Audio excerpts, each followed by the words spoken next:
Hi everyone, welcome to today's webinar, Developing Clarity, Applications of Direct Detection for Electron Backscatter Diffraction. Before we get started, I'd like to review the process of submitting questions. To submit questions, you do it all through the questions pane on the right side of your screen. Any issues regarding connectivity during the webinar will be addressed immediately, and any questions for the speaker will be answered at the end of the presentation.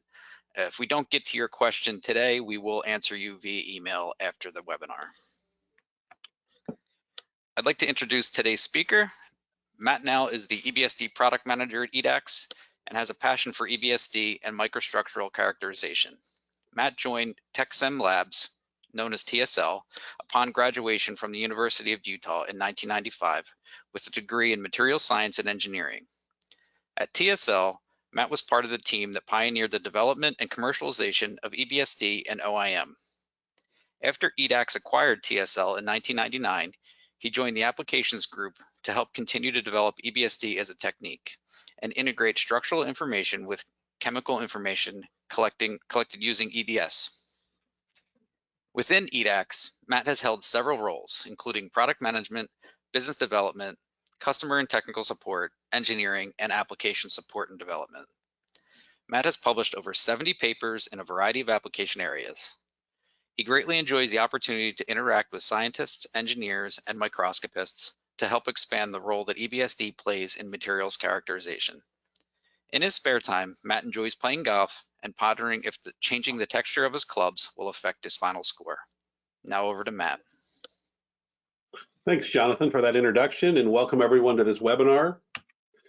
Just as a little review outline of what I'm going to talk about today, I'm going to review direct detection technology and how it applies to EBSD, talk a little bit about the sensitivity of direct detection and how it brings increased performance and capability, both in terms of low beam current performance and low beam energy performance. Then I'm going to show some examples of using this sensitivity on beam sensitive materials like perovskite solar cells and some biomineral applications. Then I'm going to show some result of linking direct detection and using EBSD pattern simulations for pseudosymmetry analysis.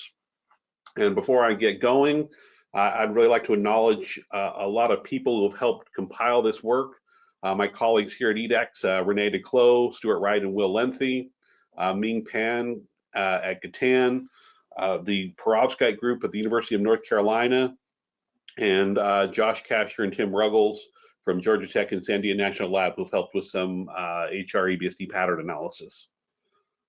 So just to introduce the technology in our product, we've introduced what we call the Clarity EBSD Detector Series. And this is the first detector that's commercially offered that's been designed specifically for EBSD. And so it's a high sensitivity and a high fidelity detector that you can look at beam sensitive materials, you can get improved spatial resolution, you can get really high quality patterns. So it brings a new range of capability that we haven't been able to reach with traditional phosphor-based detectors for EBSD analysis. So just to schematically show this a little bit, this is a picture of a traditional, CCD or CMOS camera. So for the last 20-something years, we use CCD cameras for maybe about 15 of those. In the last 5 years or so, we've transitioned to CMOS cameras for higher throughput. And with these cameras, the electron beam hits a phosphor screen that converts the backscattered electrons to light. That light is then transferred through some sort of optical coupling down onto the sensor, where it's then read out to form an image, which is subsequently used for image processing to determine the orientation and phase for EBSD pattern analysis. With direct detection, we're taking all that out of the chain. And this schematic shows it here, where we now directly detect the electrons and convert that to a signal, and then that signal is read out to form an image. And so it removes some of the inefficiencies that are involved in the conversion process from light or from electrons to light and then back to electrons in the sensor. We don't have to do two different conversions, and we don't have to transfer the light through the system. So it's a more efficient collection when we're using a direct detector. So this is a picture of the detector. So the sensor we use is positioned similar to a regular EBSD detector. So we come in, we tilt the sample to 70 degrees, as we see in the picture here, and we position the detector so it's around 20 millimeters away. The sensor size here is pretty typical, pretty close in size to a typical EBSD phosphor screen. So the geometry is the same, the ports are the same. And the way that the sensor works is this is what's called a hybrid pixel direct detector. So if we look at the schematic up here on the left, that means our active sensing layer here is on the top. This is where the electrons come in. I'm going to show a little animation.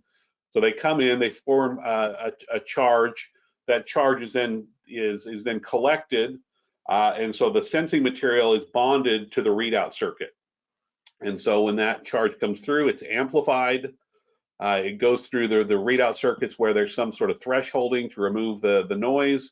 And if an input signal exceeds that threshold, then it's counted as a signal. And this happens for every pixel in the array of the detector.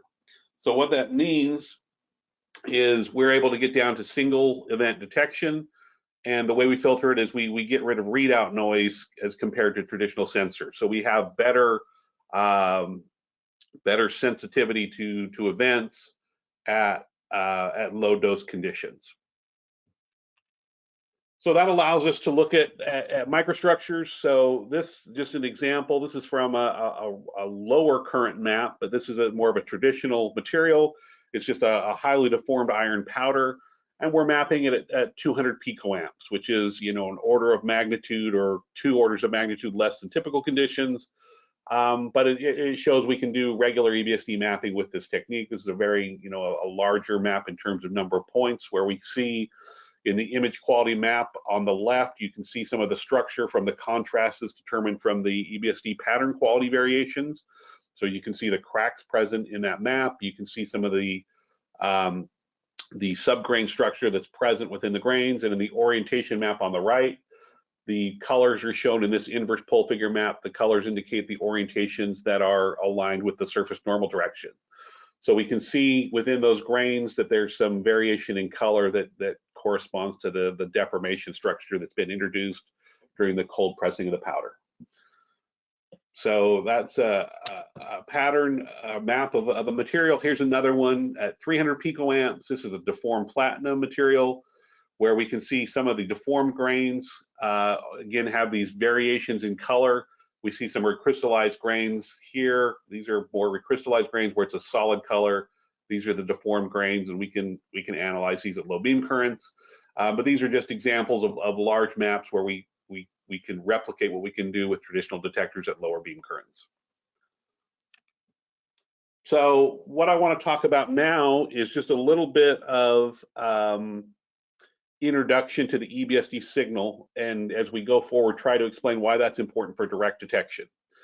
So this is a live image, not a live image, a snapshot of an image when we're looking at multiple grains from a sample. And so what that means is we don't get an EBSD pattern, we're getting what we call a background signal, or that's the overall intensity gradient that's hitting the detector when we look at multiple orientations. And you can see the detector is what we call a quad detector. There's 4 different chips that are used together simultaneously. And when we're looking at it with no correction, we see that seam in there where we're joining those together. And so, and you'll see that the intensity gradient on the EBSD detector is not uniform. It's bright towards the center, and then it decays as you go out towards the sides and then towards the corners. So you can see it's sort of a radial type of an intensity distribution. And so that will just have some implications when we think about what's the signal level we need to analyze these EBSD patterns. So when we take this signal, and I drew a line profile horizontally across this and looked at the intensity profile across that line, which looks something like this. And that just kind of shows how the intensity across the sensor, varies by, over a factor of 2 in terms of intensity difference. And that'll vary a little bit depending on how close or far you've positioned the detector. But this is in a position where we get, sort of optimal solid angle for analyzing, both high and low symmetry materials. And so we see the shape of this in 2 dimensions. In a minute, we'll look at it in 3 dimensions, but there's this background signal profile. And when we put the electron beam into a single grain, we see a pattern that looks like this, where now we see the EBSD pattern. And so if you're not familiar with this pattern, the lines or bands that we see in that pattern correspond to different crystallographic planes in your material. And so the arrangement of those planes determine the orientation, and also the planes that you see also represent the crystallography of the phase that you're looking at in the microscope. And so for this pattern, if we draw this same line profile, what we see is that the intensity of those lines is essentially superimposed on that background signal. And so it's these little peaks and valleys across that background signal that define the bands that we're interested in analyzing for EBSD. And so the question comes up is, how many electrons, how low of a dose can we analyze and still get a usable pattern? And this, of course, will vary depending on the material we're looking at. So this is just an array of examples looking from lower atomic number to higher atomic number of the pattern superimposed on that background. And so you can see the 2-dimensional image, and then plotted in 3-dimensional space as well, where the z-axis is the intensity. And it's important to note that on the signal we're looking at here, we call it the raw signal or the live signal, the band intensity is typically only about 5 to 20% of the total signal.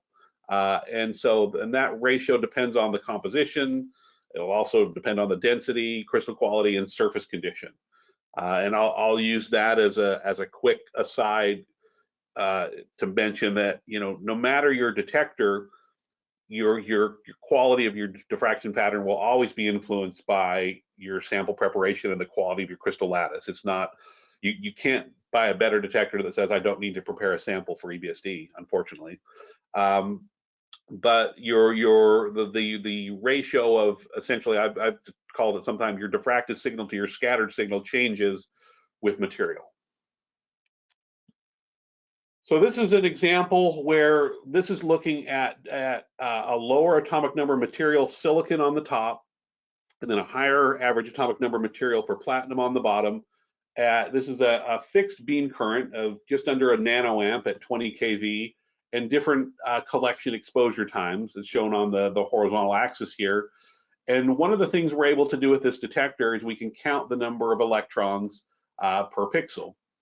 So at these different beam doses, we show here the number of electrons on average per pixel. And remember, we do it like that. That means there's more in the center and there's fewer at the edges. And this is representing an average value. And we can see for any given time, the platinum will have more electrons than silicon. That's just due to a higher backscatter coefficient. And looking from left to right, as we dwell longer, we count more electrons. So our signal noise improves just from collection statistics. That's just a result of counting, Poisson noise kind of thing. I don't know if that's correct. Sorry. When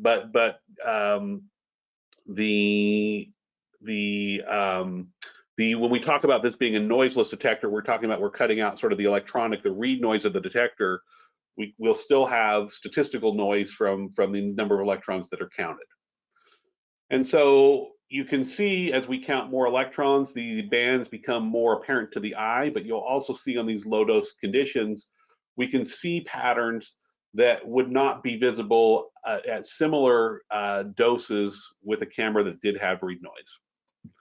And then what we usually do is we do a correction of the background. So we take that background I showed originally and we subtract it from the live signal to flat field the image. to get something that looks like that. And so this makes it easier for the computer to detect the positions of the bands, either through traditional Huff transform band detection, or we'll talk about some dictionary indexing stuff a little bit later in the presentation. And if we want to show it a little bit more, we can also start thinking about averaging frames. That just shows these a little bit more in general, but there is information content even in these low dose patterns. Okay, and so we get an idea that, we're at a range here where we're in the, 6, 8, 10 average electrons per pixel will give us an indexable pattern.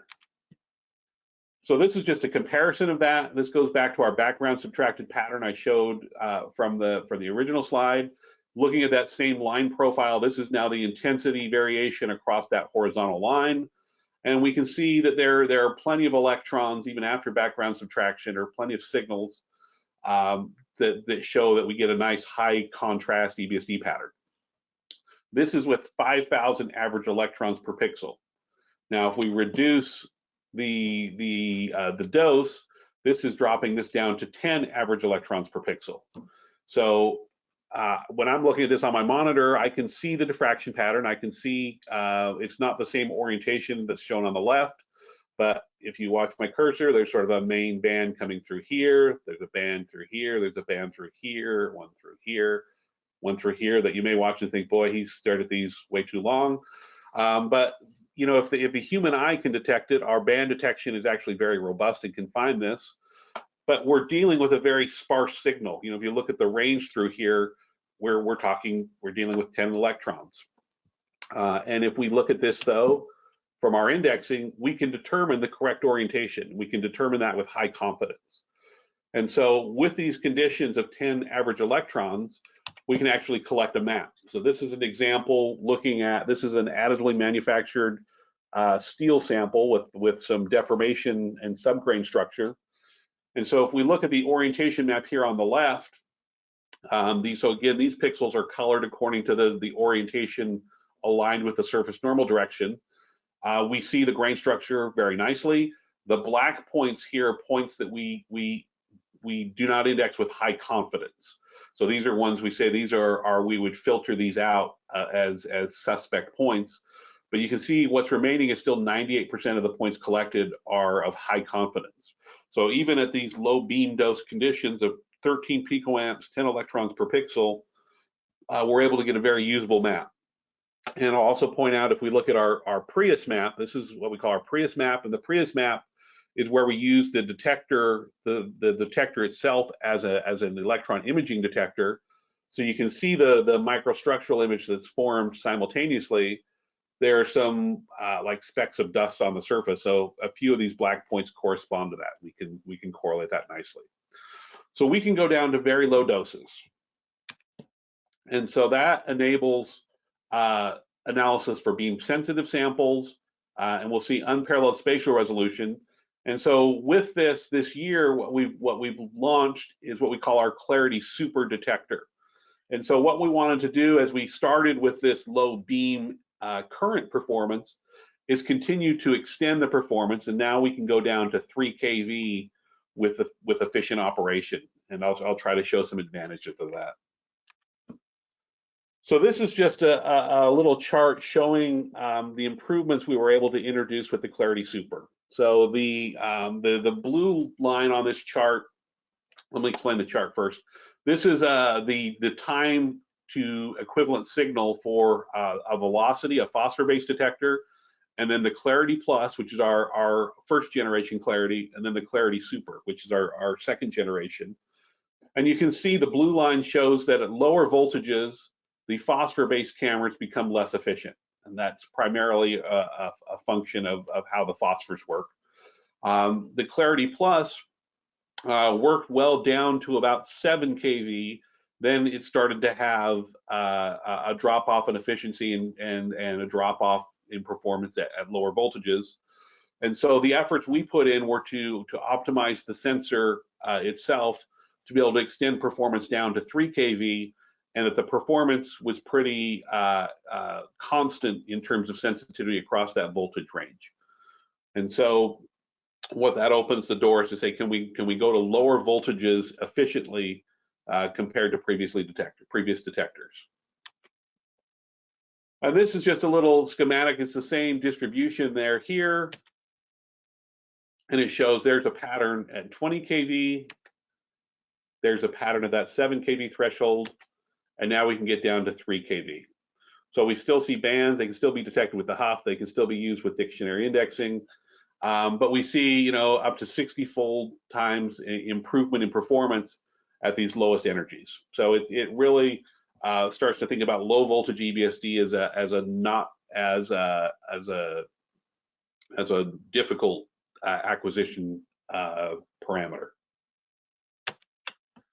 And so you can think of some easy things we can use this for. Is that running at lower beam doses and lower beam voltages can do things like reduce charging and drift. This is just an example. This is from an alumina ceramic where, traditional conditions of 30 kV, 5 nanoamps here on the left, get charging. We run something at 12 and 1 nanoamp, that charging goes away. And so we can help minimize having to use conductive coatings or low vacuum SEMs and improve spatial resolution through this. And this is just a schematic showing, when we talk about spatial resolution, maybe what we're going to be able to do. So this is just showing the number of electrons per nanometer square for different interaction volumes on the surface of a tilted sample at these 3 different ranges, 20 kV, 7 kV, 3 kV. And you can see that by dropping voltages, we're able to reduce that interaction volume significantly compared to a higher voltage.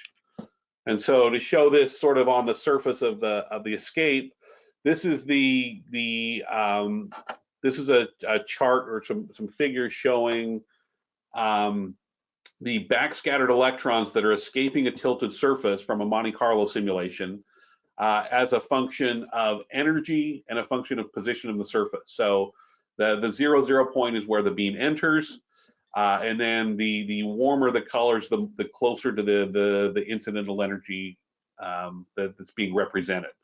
So for EBSD, the patterns are primarily generated by the near incident energy electrons. And so, kind of looking at the redder colors to get an idea of what's the interaction volume for EBSD pattern formation. And so I'm going to put these so they're on the same scale. Again, from left to right, we're varying atomic number here, going from silicon, sort of a low end, nickel mid-range, and platinum at high end. And you can see 2 different trends from left to right. As we increase atomic number, our scattering volume, our interaction volume and spatial resolution will decrease. And as we decrease the voltage, they decrease as well. So we can get a feel for those differences. And if we look at it more numerically, we see this type of an estimate of what the interaction volumes are. We are tilted so that our spatial resolution in one direction is typically a little bit less than it is along the direction of the tilt. There's more spread in that direction. But at lower voltage can see 3 to 4 times improvement in the non-tilted direction and 4 to 5 times improvement in the Y direction. So this detector is more sensitive. It's more sensitive for both currents and energies. So what can we do with this? So the application we've really keyed in on are these perovskite solar cells. So these are perovskite's a term that it's a specific crystal structure that comes from a mineral, but you'll hear about these hybrid perovskites now. It's becoming more and more of interest because they show a lot of potential for high performance and low cost manufacturing. So that's obviously a very good combination to help with renewable energy. And there's been rapid improvements in efficiency. So the challenges are, one, improving the efficiency, but also improving the stability. So there's a lot of work going on in understanding essentially the microstructure. So to do this, you need the capability to characterize the microstructures to understand how that affects efficiency and stability. So as kind of an overview, we've looked at a wide range of, again, perovskite is sort of a catch-all term. There's a wide variety of materials that fall under this umbrella. and a wide variety of microstructures. So this is just a little array of 4 different samples that we've looked at with a Clarity, with different kind of structures. So you'll see in these, some of them are smooth grains, some of them look to us more like faceted grains. Some of them look like, I call them coral grains, where they have sort of porosity looking stuff in it. There's some brighter particles, some brighter plates, and generally you can observe some what you'd be called grain structure. And in these materials, you'll have a range of compositions with different elements in there, varying ratios of organic to inorganic compounds. And the important thing is, even to look at these with SEM images, you need to look at these with very gentle beam dose conditions. You can actually watch the beam damage occur. So for EBSD characterization, we need very high sensitivity, and that need increases as the beam sensitiveness of a sample increases as well. So one of the things we wanted to look at is this is for one perovskite. We wanted to look and say what currents are needed to obtain indexable patterns from a perovskite film. This is looking, we're adjusting the beam current, and it's not a strictly objective measurement, but trying to find the areas on these microstructures that produce the best patterns. This is comparing the clarity and the velocity to give an idea of saying what sort of improvements do we see, especially as we go to these low beam dose conditions. So this is just showing that the clarity we're running at 5x5 binning. Cumulative means we're summing things up. The velocity we are running at 4x4 binning. The pixel resolutions of these are slightly different, but in general we're ending up with about the same pattern size for the analysis. So we see a curve that looks a little bit like what we saw before, that at higher beam energies the clarity is more sensitive, but as we go to lower beam energies, the improvement differential improves with the clarity. And so this is on one scale. This is kind of showing it out to get rid of the outliers there at the low end, to show that it improves here. And so with the clarity, we could go down to lower KVs and get patterns much more efficiently.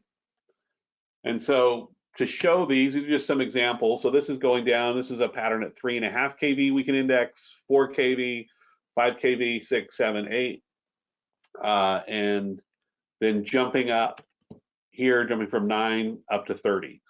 So you can see the patterns in general are pretty low quality. They're not patterns from a nice, easy, platinum nickel sample. They're weak patterns in general, and they will disappear if you leave the beam on them for a significant length of time. So they're a very challenging sample, but we do get results and patterns from these. So I wanted to show an example from actually a pretty difficult film and show what we're able to learn from it. So this is an example just showing the degradation we can see. If we image an area, you can actually see the cracks that start to form. And if we go to lower, gentler, this is going from 20 kV to 5 kV, that we're able to image an area without seeing the cracking, but we will still see some degradation in the image, the EBSD pattern quality. So the need is to be able to say we need to use a gentle dose and acquire the pattern before the structures are destroyed from a crystallographic point of view. So this is an example. This is from a methylammonium lead iodide based perovskite. And this is just looking at the SEM images. So you can see the microstructure here at 2 different magnifications. And these were collected as sort of reference images to get an idea of the structure. And for even the images, it was collected at 8 kV and 50 picoamps. In this case, 20 pascals low vacuum condition. And you can see the grain structure. There's a little bit of porosity in the film. And then there are these brighter white crystals that are protruding out of some of the grains, but not all of the grains. And you can also see that some of the grains are more contoured or ridged than others, and that the plates are crystallographically aligned or when we put this spatially aligned at this point, we'll find out they're crystallographically aligned within particular grains. So this is again the image here on the left, and remember now we tilt our sample to 70 degrees for the EBSD analysis. So as we do that, these grains have some topography. So if we think about the EBSD detector and where it's positioned, as we're positioning the beam along this topographical surface, there are only certain faces that, one, are oriented towards the EBSD detector, and two, we can also hit with the EBSD, with the electron beam to generate a pattern.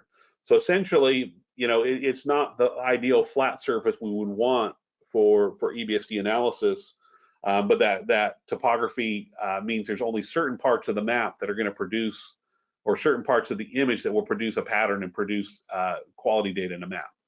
So that's a function of the topography.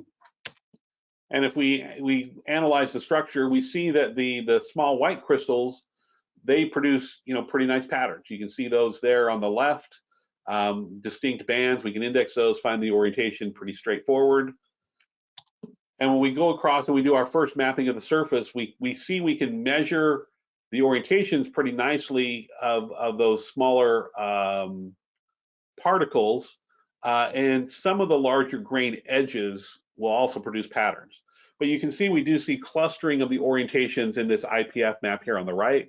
So there are groups of colors that are together, indicating that we are measuring something from some of these small particles that are the same orientation. We kind of get an idea of how these correlate with the grain structure we can see in the image quality map.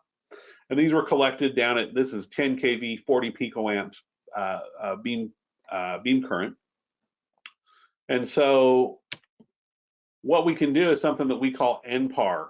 And this is a patented approach that we developed, that we take all the patterns we saved during collection, and for each pattern on the measurement grid, we average it with the neighboring pattern. So this essentially helps, you know, improve the electron dose per pixel by, you know, averaging spatially with the adjacent neighbors, and that allows us to essentially improve the signal to noise of the pattern.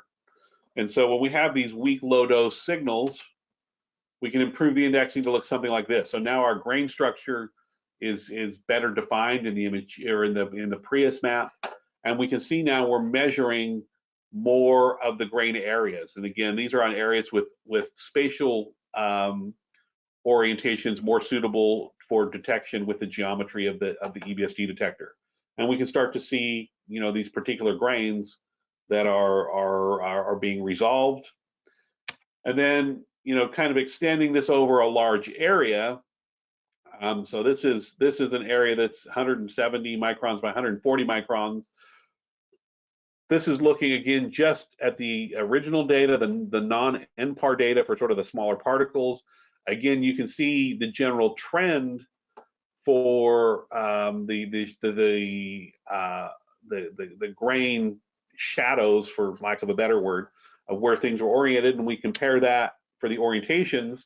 We see that those small grains produce a preferred orientation. You see that there's a 111 orientation oriented with the sample normal direction, with these peaks here in the 001 showing kind of the orientation that's developed in that film. So these are essentially, these are what are pole figures that show the spatial alignment of these 001, 110, and 111 orientations. And so we can see those for the white crystals. And then if we apply our Prius map, again, we start to resolve the structure more. We start to see more of the grain structure that's visible in the detector. And if we look at the pole figures for this, we see again that these have the same orientation. So we see it's a 111 sort of center, sort of these peaks in the 001, indicating that there's an orientation relationship between these small and large grains and how those are growing from the underlying grain orientation up to those smaller crystals. They have a growth relationship. It's not a random orientation growth. So it's a really cool example from, you know, what's a pretty challenging material. We have to use low dose. We need to use a clarity high sensitivity. We have to use NPAR to extend what we can see with those low dose patterns. So we can get some very useful information to understand how those grains are developing. And at the same time, we can get things like grain size measurements that are traditional with EBSD analysis. So it helps to understand how do these microstructures change as you change the chemistry and processing parameters of these perovskite films. So that's one beam sensitive application. The next one I want to show is a biomineral application. So this is a shell that's where we see it's a calcite aragonite transition, and calcite and aragonite are both calcium carbonate phases. So chemically they're the same, but crystallographically they're different. So this is the image quality map here. On the we see down in the lower left there are these calcite pillars. Up in the top right there's the aragonite planar nacre, and collected at 12 kV, 800 picoamps. And we can look and say, here are the orientations that are present. So for the orientation map for the combined phases, there's two different triangles that are used to represent the orientation for the two different phases. But you can see they both are red. So for the aragonite, it's an 001 orientation.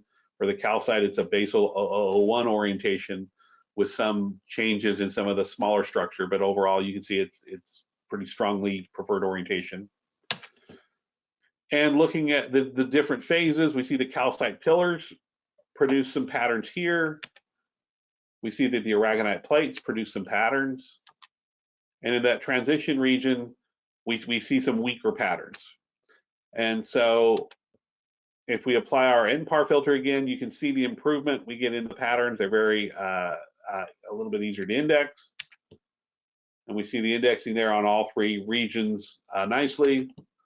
And we can go zoom in on some of these areas. This is looking at the transition area in a little more detail, where we can see that between these calcite pillars, there are smaller aragonite crystals that are forming. And so this just shows the phase map of that. So we can see here's the calcite, here's the aragonite, and then we start looking at the orientations of just that aragonite that's formed. We can plot that out as a pole figure, and we can show the little crystallographic unit cell here, looking at the 001 axis and how it's oriented. They're pointing out of the screen. We can see how the crystal's oriented in space, sort of pointing in the same direction of those larger calcite pillars. And then this is another biomineral application. This is one that it's a garden snail shell. And I show this one because it was to prepare it for EBSD. It was cross-sectioned with a Gatan PEX2 ion mill. And you can see the patterns there are nice. You get a multi-layered structure with a columnar base and a fine-grained cover. The entire structure is, again, calcium carbonate, in this case, just aragonite. So this is the EBSD image quality map here. This is after peeling off the top layer. The gray areas we see in some here are some of the residue of the organic material. But we can look at the orientation map. Again, we see it's all a particular strong texture and 001 orientation. We can show it in the pole figure showing similar clustering. And then if we look at a fracture surface across this, we can see that the surface normal orientations, again, are all 001. They're pointing out of the screen here. But if we look at the in-plane orientation, we see that there's a transition. So we can see this spatially. So the A1 and A2 axis are relative to how we put the shell in, but it corresponds to sort of the direction shown here. So the blue grains are ones where the 001 orientations are in plane in this direction, and the green colors are in an opposite direction. So this kind of shows a schematic here of how things are oriented, along with some of the platelets that can be observed in the columnar structure. So those are a few different applications where we're using low beam doses to work with the the weaker patterns, but can still analyze it. The other advantage we get with the Clarity is because we don't have to deal with a phosphor and optics, we remove blurring effects that are present with traditional systems, so we can get some very high quality patterns with very high dynamic range. So this is just an example from silicon, and you can see that the amount of detail that's present in there is high. So if we look at this a little more numerically, this is looking at a band, a common band between a pattern here collected with the Clarity and collected with a phosphor-based system on here, selecting that band and then doing a line profile across this normal to that band, just showing that the contrast in the band here, essentially the peak to trough distance here is higher with the Clarity, and the slope of that line profile is sharper. So we get higher contrast and sharper diffraction bands, and of course we're also able to count the true electron intensity across the field of view, and so we get better, sharper patterns as we're looking at pattern quality level exposures. So going back to an example like this, what that means is it helps for band detection can improve. So this is just showing from that deformed powder material. This is what we showed this earlier, where we looked at it sort of as a general view. We can look at it with some different map types that are designed to look at the local misorientation that's present in the microstructure. So on the left here, what's called a kernel average misorientation map. So the colors here are just showing what's the small misorientations that are present point to point in the material. And we can see our CAN map is essentially we start to see subgrain structure and walls present within the larger grains within the microstructure, and then near some of these boundaries we see the accumulation of some of those low angle misorientation. We can also just see this structure what's called a GROD, or grain reference orientation deviation map, where we can show these orientation gradients relative to the average orientation with high precision and minimal noise. And we can show it on a single crystal. So this is a map that generally should be all blue, but have gone in and introduced a small indent to introduce some deformation in the material. So here on the left, we're looking at a misorientation map, a low angle boundary map cam, and a higher degree value, looking to say how are those counted. So we can see that these deformation structures that are introduced with high fidelity with traditional EBSD pattern indexing. And then we can extend this to what's called HR-EBSD, or just to help clarify the confusion, pardon the pun, high angular resolution. We're not talking about spatial resolution or pixel resolution or mapping resolution, but high angular resolution. How small of a difference can we detect with EBSD patterns? So this is an approach that was developed by Angus Wilkinson and his work in research groups. But the idea is we take two EBSD patterns, one which we'll define as a reference pattern, another that's our experimental pattern, and within these we define a number of regions of interest. And though this is just a schematic showing a few regions, but within each region of interest we compare the two in essentially Fourier space. And so we're looking for this cross correlation peak and see how it moves in this region of interest. And when we then do it for all these ROIs, we start to get an idea for what are the shifts present in the pattern. That cross correlation can find shifts at the subpixel level. And from all those, that distortion field, we can calculate a displacement gradient tensor at the end. And that can then lead to higher precision and some strain analysis of materials. So this is just an example for that same indent material. We're looking now at a high resolution cam map, so we can see it filters out noise. We see this with a little higher precision, but we can also start picking out stresses and strains in different components of the tensors. So you can see here how now we can start to get in the blue areas, it's essentially a negative stress, and in the red areas, it's a positive stress. So we get some idea of is it compression, is it tension, in that we don't get with typical EBSD, but we can resolve with HR-EBSD, and with the Clarity detector helps to improve precision. And that's can also be extended to polycrystalline materials. So this is an area within an additively manufactured material. So they get some of their properties from the subgrain structure that forms in these grains.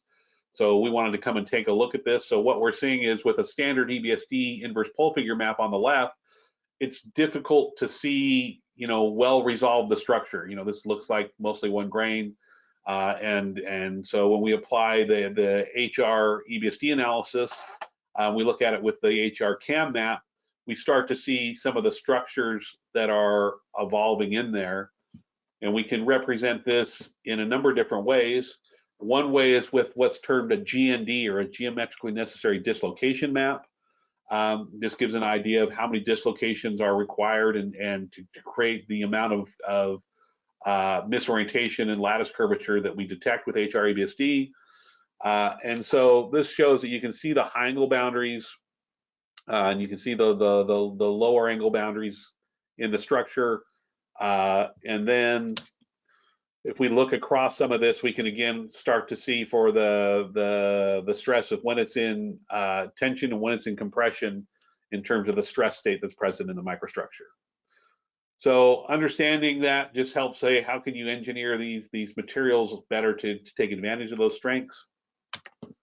We can also use the quality of just the image in general. That with the Clarity, we can actually see some of this dislocation cell structure that's present with some of the different maps we generate in terms of image quality and Prius maps compared to a bright field TEM image. You can see how we get some of that same type of contrast. So this can help guide where you can take some of the HR-EBSD measurements from. And then for pattern information, one of the things we think is cool is we know as the beam comes into the sample and generates sort of a point source, as the electrons scatter back out, the patterns that come into the center have a smaller path distance through the material than those that go towards the edges and the corners. As the material interacts with as the electrons interact with material, if your dislocation deformation content is higher, you're going to get more diffuseness and blurring from the increased interaction with that deformation. And so we see patterns where it's sharp in the center and more blurry towards the edge. And traditionally, we're sure to say, is that an effect of the detector, or is that real microstructural information? Well, we know now it's not a phosphor effect, it's not a lens effect, it's not an optical effect. It is an idea of the deformation present from the local source in the material. So this is just another example where the patterns are sharp in the center and more blurred towards the edges, that we are interacting with lattice defects, and we see an effect from that. And so that leads to say, are we going to be able to start to extract some information from that? And the way maybe we're going to be able to do that is through pattern simulation and comparison. So that's sort of what we can see here. This is just an easy example from a pretty pattern, where just showing how we can simulate similar patterns to what we collect experimentally. These are dynamic diffraction simulations comparing against the Clarity. And so there's some applications of things like, I'm going to show an example of resolving what's called pseudosymmetry, to where the patterns themselves are very similar, but can the small subtle differences be detected with the Clarity in this sort of an approach. Oh, sorry. So dynamic simulation, what we need to do is we need to be able to create sort of these more accurate pattern simulations. So the approach that we use is developed by Mark DeGraff at Carnegie Mellon University and his research group, where the first thing we do is we create a Monte Carlo simulation of the electrons within the crystal structure to get an initial starting point. And then we construct the master pattern of the orientations and basically we go from what's called the sphere projection here to a square projection via a lambda projection. But we're essentially simulating all the orientation space here and can project that. And then once we have this for a material, then we add our EBSD detector geometry and the crystal orientation of interest to extract the section of this orientation space that represents what we should be seeing with the detector. So that's how very quickly we create a simulation. And so when we talk about dictionary indexing, what we do is we take that orientation space and we create patterns that are sampled through that orientation space. And so we simulate an array of patterns and create a folder of those patterns, and we just call it a dictionary. It's what we're going to look up for comparison. And so, there's some subtleties for how we sample orientation space effectively with this, and we have webinars, and Mark has papers about that. But the important thing is, once we have the dictionary, from this general perspective, is we take a pattern, we compare it to all the patterns in the dictionary, and then we find the best match. Okay, and then we use that best match as our orientation and our phase solution if we're looking at multi-phase matching. So why is this important, and why do we use it? We look at the patterns here. This is the Huff-Bakes indexing. As the pattern quality decreases, you can see that we get more noise in the EBSD results. This is just from the band detection. Starts to have more and more trouble as your signal to noise decreases. As it progressively increases, it gets to the point where the Huff is just finding noise. And so, I showed earlier things like NPAR can help improve signal to noise, but that comes with a spatial averaging effect. Where dictionary indexing, there's enough information content still present that you can see really down to about here, we're pulling out the correct microstructure at this point, and then this becomes a little noisy, but you can see that it extends the performance of what we're able to index beyond what we can do with the traditional Huff indexing. So that's very exciting. The trick is these dictionaries can get pretty large. So this is showing the number of patterns in the dictionary. On the axes here are one, this is the crystal symmetry. And so then there's different symmetries, different point and space groups within these, but it gives an idea of this is high symmetry to low symmetry. And then the angular resolution, how finely are we sampling orientation space?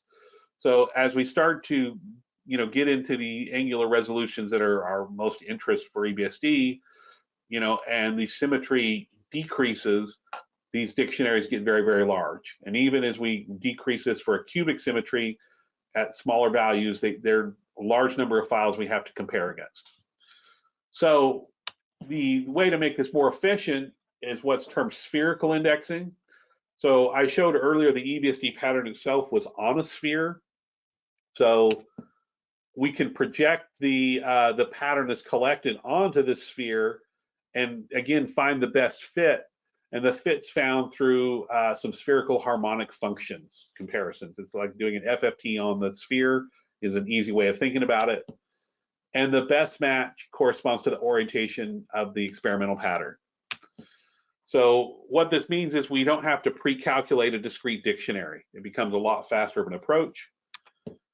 And then we don't have to do a refinement step. I didn't talk about the refinement step, but that helps to improve the precision of the dictionary indexing. And so this is a slide that I really like because it shows, why we're doing things and the advantages of going to spherical indexing. So this is a shot peened aluminum surface where we see with the Huff indexing, HI's Huff indexing, we're able to resolve some of the larger structure, but as we get into the shot peened area where there's more deformation and the grain size becomes much smaller, the Huff indexing starts to have more issues. The dictionary indexing does well resolving that. You look and just compare those two, and it says, yeah, dictionary does a good job. And then these are what's termed bandwidth that helps define how precisely we're using those spherical harmonic things to find the matches. And you can see that even at a 41 bandwidth, the structure is pretty nice, and it improves as we go through here. And it gives an idea here of the sort of time improvements we can get. So dictionary indexing, 85 hours for this data set. And then we can drop that down to as little as under 40 minutes with these bandwidths here that resolve the microstructure very similar to what we'd see with dictionary indexing. So dictionary indexing should be a very exciting way to index some of these tricky applications. But then again, to lower quality patterns, we can apply using Clarity in the high quality patterns for analyzing what we call pseudosymmetry. And so this is just an example where this is a barium titanium oxygen compound, where if you look at this crystal structure, you'd look and say it looks like a cube. And if you look at it, it's actually tetragonal, but the A to C, the A axis and the C axis and the A to C ratio, essentially it's a very small distorted cube. So whereas your eye would look and say, yeah, it's hard for me not to see that it looks like a cube, even though it's just slightly not a cube, we see the same issue when we look at the EBSD patterns. If you rotate to different orientations, the EBSD patterns for these different, they're non-symmetrical orientations, but they look symmetric. So that's why we call them pseudosymmetric. And so if we look at the pattern in general here, the black symbol represents true symmetry operators for the material. The red symbols show the pseudosymmetric axes. So there's quite a few, and every orientation you have can have a number, 6 different pseudosymmetric variants. And so we have to find the right orientation to match, but we're going to have to match it against some other ones. So this is the microstructure from a sample from ETH Zurich. So if we look at it with the Prius image, Prius again is using the EBSD detector as an imaging detector. We see it provides us some nice contrast. So we see some porosity, but we also see this lamella structure present within some of the grains. So pulling 3 different discrete patterns out, we can see the 3 different orientations that are present in the lamella. And with the Clarity pattern sort of on a cycle there, you can see that these just represent small shifts in the pattern. So we can visually see these shifts. And so can we accurately map it? So we try to do this with traditional Huff indexing. It sort of starts pulling it out, but it's not consistent. And so what we wanted to try to do is if we apply spherical indexing to this, we see that it does improve the indexing result on the material using the spherical indexing approach. So it's kind of an exciting new application for combining the spherical indexing and the dictionary indexing and the pattern simulation from what we call our OIM matrix package with the pattern quality we can get with the Clarity. Excuse me. So as a summary, direct detection provides high sensitivity and high fidelity performance. It enables beam sensitive analysis, beam sensitive sample analysis that are especially on materials that are difficult to impossible to do with traditional EBSD detections. And then we can resolve some pseudosymmetry issues by using it in conjunction with something like OIM matrix. Excuse me. So with that, I'm going to say thank you. I'm going to remind you can submit some questions through the question pane, and so I'm going to take a look here at a couple that have been submitted. So the first question says, does the low voltage work require different sample preparation? And so that's actually a very good question, because the answer is yes for a couple of different reasons.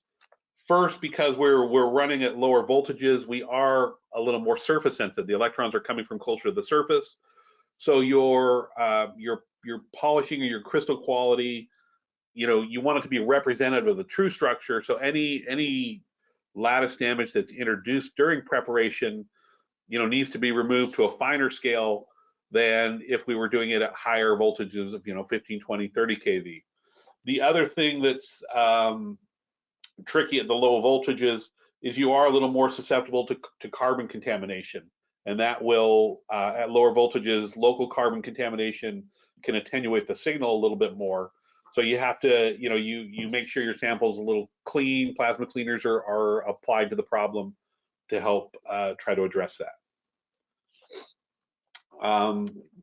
There's another question in the number of pixels in the detector. So the detector itself has 512 by 512 pixels that are defined by the four different quads that are put together to get the 512 by 512. And again, that was designed to the size, between the size of the number of pixels we're using, the size of the pixels, puts it into position similar to a regular EBSD detector.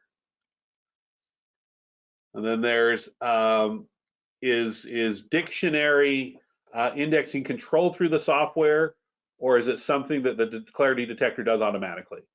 And so right now it is not done automatically. It's dictionaries through the software, but it's done after the initial data collection. And so we have a module in our OIM analysis software that you save your orientation information, your mapping information, you save the saved patterns, and then it couples that information to the pattern simulation as part of the analysis routine. And so there's part of this question says, can it be used with an older detector?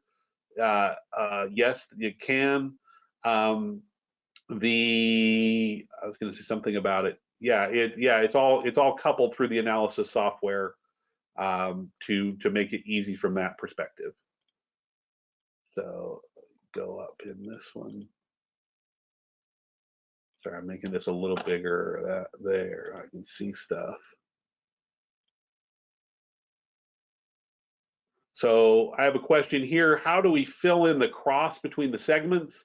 I don't know the exact algorithm, but it's trying to look at, balancing the, the average intensity across that. And we basically have a way to just manually adjust it. Right now, it's just looked at, visually trying to get to have it the same gray level across that. So you do for something like HR-EBSD, trying to, you don't want to put your ROI on that because it'll fix your cross correlation. So at the point it is right now, it is not random noise, but just an average value between them. And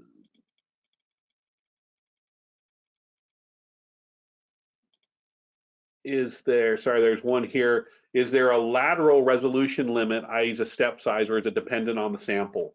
I mean, in the end, there's some limit in terms of, whatever your beam conditions create as sort of your interaction volume limit, which will fundamentally limit what you can do. But yes, it will be dependent on the sample, and it will also depend on if you're doing, traditional EBSD or using this detector for transmission EBSD or transmission Kikuchi diffraction. We've done step sizes at 1 to 2 nanometers on specimens where it's appropriate, but it's really sample dependent often of what your step size selection would be.